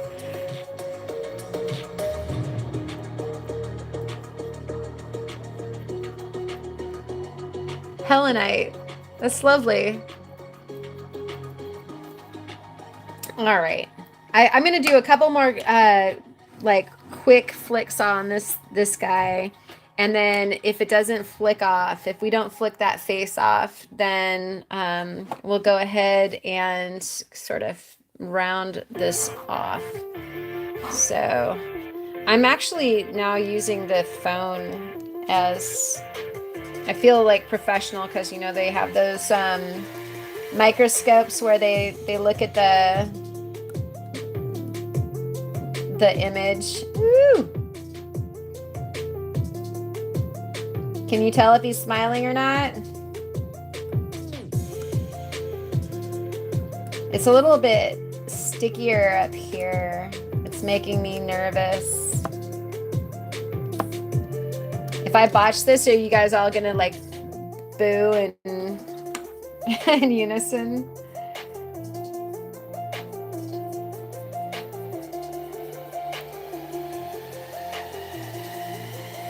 And Lisa, I'll go ahead and I'll find a mask after I'm done here, and I'll just put it on, like, you know, some post excavation safety.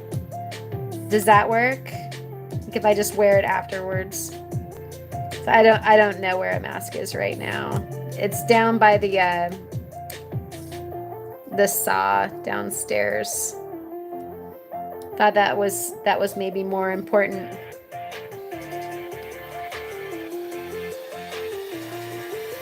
Steinkern moment for Karen, yeah. Kid Curry's mom told him to never flip off faces. True. Cheers. And now we're getting to the good stuff. Call it good and let it sit till another day.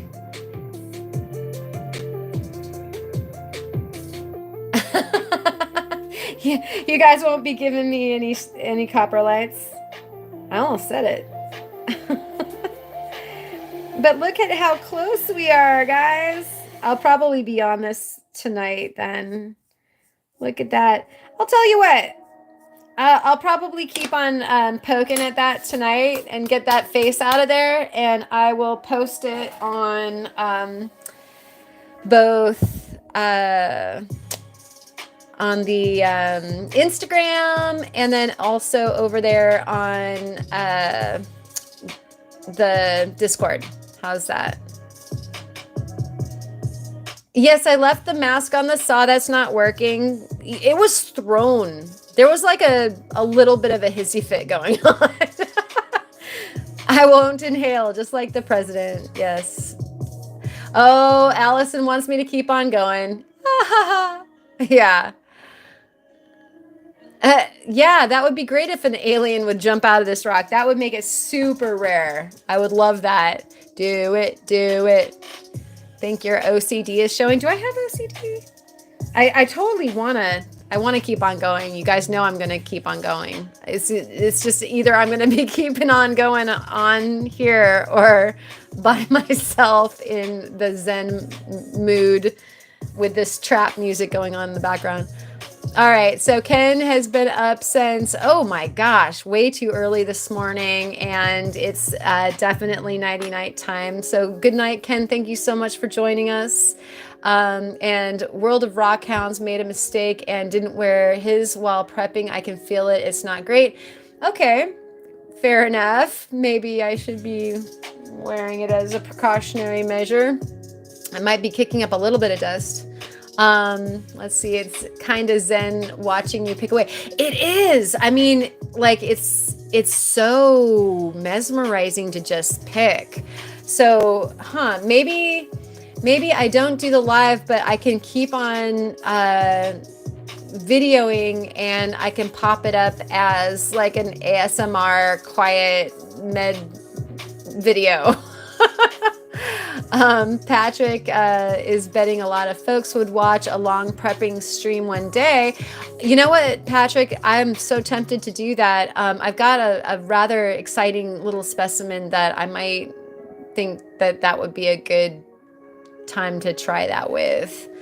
It's like picking at a scab. Is everybody feeling super satisfied about picking? Let's see, edibles and pick. I see. All right. Yeah, whatever floats your boat on that. Good night, Ken. Tickety talk doing this ASMR style. Gosh, I still am not on that thing. If you can smell the petrol from the prep, ye be warned. I don't smell anything, but I think my nose is stuffed up, and maybe it's because I'm not wearing a mask. Let's see. Manny is up at 4 a.m. He was up at 4 a.m. and it's now 1 p.m. and Saturday here in Oz. How is it? Like, is the weather super good? Oh, right. And Lisa has a great suggestion, and then just do it in 10x speed. Like anybody can control the speed, right? And then the 12-pound sledge would have done this 15 minutes ago. I know. And then we wouldn't have to worry about it. Rocks and beats works. Oh, yeah, definitely. You bet. Yeah, it was good. All right. And so windy as hell today. Ooh, I like wind. You know, we've been doing that crazy foiling thing. Okay, so what I'm going to do is we are going to switch her back. Boop. And you're looking at my palm right now. Like, I'm not the queen of the super slick, hello, segways. Look at the sun's going down, guys. And yeah, we've got fires in Oregon, and so unfortunately we've got some strange color to that. I said I was gonna show a little bit of the plant fossil stuff, and so I will give a little preview. Little maple action, little acer there, some twig. So this was not from Kemmerer. This is from another location. We went and hit some plants, and that was like super fun. There will be another video. So we've got like videos coming along here. Let me catch up really quick. Oh, Rocky Mountain Bear is here. Hey, I owe a hair stick video. Got some right here, and I am still unpacking everything from the trip. But as soon as I should talk to you guys, as soon as I get all that done, I'm gonna make a hair video for use with the sticks, or the sticks for use with the hair, and that will be coming up very soon. And hey, you guys, thank you everybody for supporting that drop of new stuff over there on the website. I think I have like 3 pieces left, and the rest of it is sold out. And so I guess I need to also get back to work so that I can buy new toys. And so yeah, acer leaf, and then I found, okay, I don't even know if I should invite wrong answers only. What do you think this is? Yeah, some plant matter, and you know, some interesting other stuff. But you know, the places that we go for the plants is not just leaves and that sort of thing, but also some other matter. And they've even found some of the mammals and insects and different tropical species from back when Eastern Oregon was a tropical climate. And so a really, really interesting place to go. And one more little guy from that.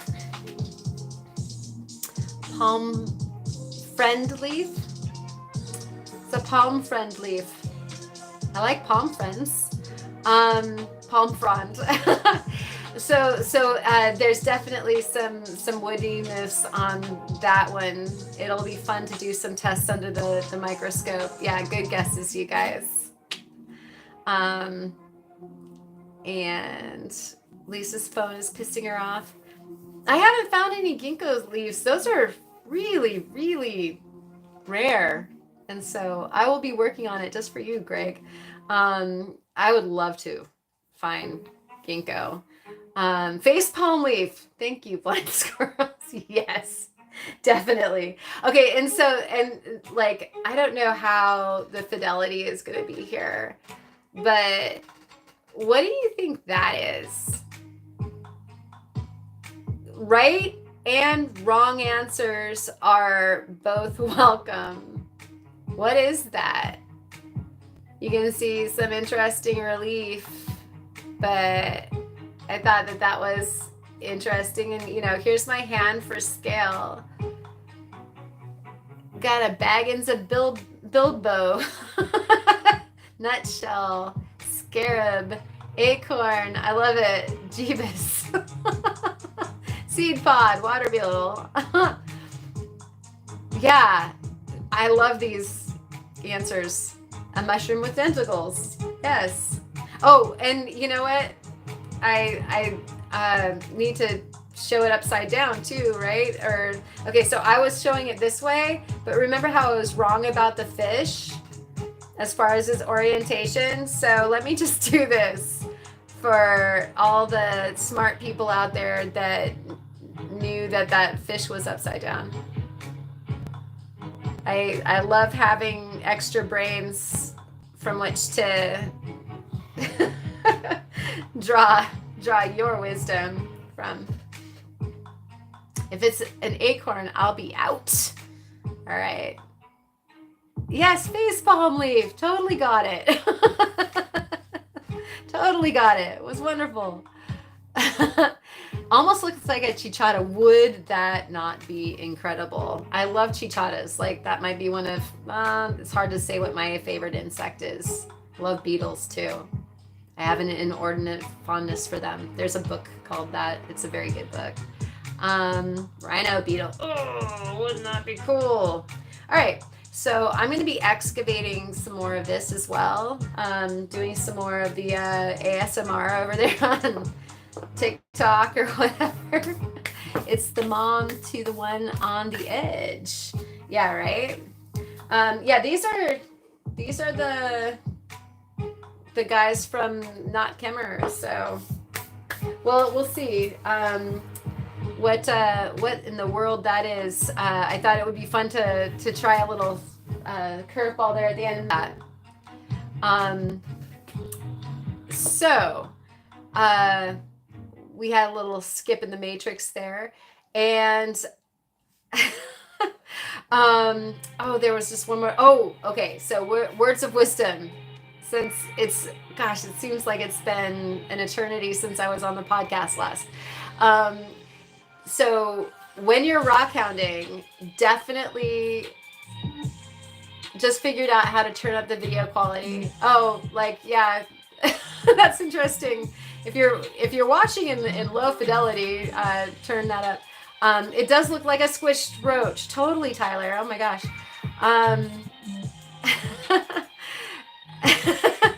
And it does help to be able to see the stuff if you increase your quality. Yeah. Well, Kyle, like, yay! Now you can watch the very end in like better fidelity. So watch where you're putting your fingers when you're rock hounding. Be careful of bugs. Like, for one thing, I got eaten alive by all of the biting bugs while we were out on this over 2-week adventure, and that's to be expected during this time of year. And I told you that we were putting ourselves near streams and lakes on purpose. That's oh, Kyle, yeah, you can totally mess with your fidelity. And so that all being said, you with the UV lights, we found scorpions. We saw plenty of black widow spiders. We saw an amazing array of different other kinds of arachnids, both in the alpine regions plus the desert ones. And it was a bumper crop this year. We saw snakes. Luckily, we didn't see any rattlesnakes. I did see a great big bull snake that was really wanting to impersonate a rattler, but there was a rattler at the same campground under somebody else's tent that had 8 beads on it. And so this time of year, any time of year, watch out while you're rock hounding. And one of the reasons why I'm having this words of wisdom spiel is that I did actually get bit by a poisonous spider this time around, which is, for all the years that I've lived around poisonous spiders, a first.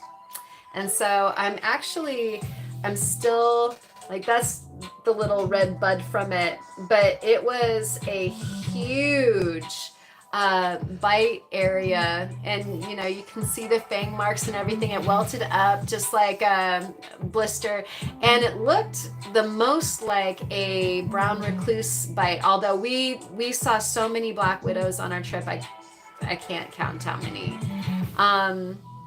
And so we kept a really close eye on it. I didn't have any of the symptoms that would be worrisome, although a week plus later, it's tender, and you can still see like the blister of the bite mark. And yeah, I very much suspect that I got kind of the equivalent of a dry bite from either a black widow or a brown recluse or a hobo, because it was bad enough that I was like hours away from just going to the hospital for it, just in case it went necrotic, because if it is a brown recluse and it gets you and the skin decides to, or the flesh decides to die, you're in big trouble. And so, yeah, I'm super glad I'm getting better.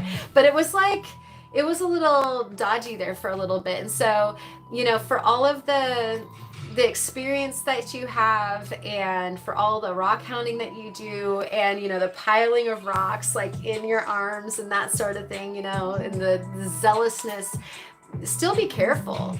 I wouldn't have called myself cavalier, but I obviously wasn't careful enough, because somehow I ended up getting bit in a place where you totally know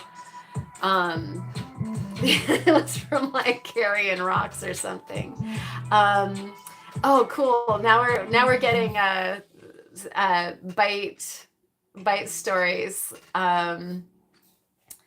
And I'm going to have to backtrack here really quick. Manny says that he's had a dry bite from a deadly brown snake. Oh my gosh, that's so terrifying. I have to admit, I lived in a house that was absolutely, it was infested with black widows in Tucson. And I was just really, really careful. You never stick your hands in a place that you can't see and that sort of thing. And so, I guess it's just a matter of time. Like, you put yourself around this stuff long enough, you're gonna like roll the dice, and it's gonna come out, maybe with you losing a little bit. And I don't hold it. I love spiders. I have a picture of a spider that's amazing. It was like silver. And I'll tell a story of that later, because that's a whole nother one. Yeah. Their spouse says that their mom was bit by a brown recluse, and they're no joke. That's so true. And I'm just exactly the necrotic skin. And I was really good friends with somebody at a gym that I was managing, and they got bit in the thigh, and they had to remove a lot of this dude's muscle. And I was like, oh my gosh. And he just like kind of brushed it off. It was kind of like my bite, where it wasn't that bad. Like, I didn't have anaphylaxis or a super bad fever, or the things, but I did have the muscle pain, and it was painful. And so, yeah, just be careful, you guys. Like, yeah, some of these places that you go, like Greg is saying, that's reinforcing his decision to not go to the continent that's out to kill you. Yeah, some of these places, it's just part of it. And yeah, it's like any given part of Australia has something small that will mess you up. And yes, definitely. Oh, so Rocky Mountain Bear brings up Spider-Man. Like, fact check, false. I totally was expecting superpowers. Like, where are my superpowers? Come on. I got bit, like I paid the price, like I'm waiting. And that silver spider that I was telling you about, we saw in the Oahe, and they were saying that the Oahe Reservoir actually covered up an old uranium mine that wasn't properly capped. And so this particular spider might have been silver because of this great comic book storyline. And if it was that bit me, then exactly what kind of superpower would I be having now? Wrong answers only. UV eyesight, which would be like so terrifying if you like to stay in hotels, right? I have to dress up first. Okay. Yeah, like I have to figure out what my superpower outfit is. All right, you guys, my phone is about to die, so I had better check off for the evening. And thank you so much for coming to the live, and we will do it again soon. Go check out Kyle's live tomorrow, and I will see you there, and I'll see you at all the other videos and the premieres also. Have a great weekend. Thanks for hanging out, and we will catch you next time. Cheers, y'all.